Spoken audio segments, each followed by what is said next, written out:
Nakaluto na ba ang lahat? Or mag-iisip pa lang kung ano iluluto ngayong tanghalian?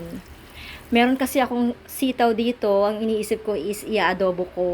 So, nagisa na ako ng sibuyas, bawang, tapos nilagyan ko siya ng kaunting sahog lang na giniling na baka at saka yung mushroom. Sinunod ko na rin yung sitaw. Halu-haluin lang yan guys. Tapos lalagyan natin siya ng cubes. Yan. Yan. Halu-haluin tapos lalagyan natin siya ng suka pag medyo malambot na ang sitaw. Siyempre, tatakpan natin siya para maluto yung suka. So, pag naluto na yan, lalagyan na natin siya ng paminta at saka konting asukal lang. Kasi gusto ko yung asim tamis sa adobong sitaw. Yan guys, medyo luto na siya. At luto na rin ang Wow! kanin. Tara, kain na tayo guys.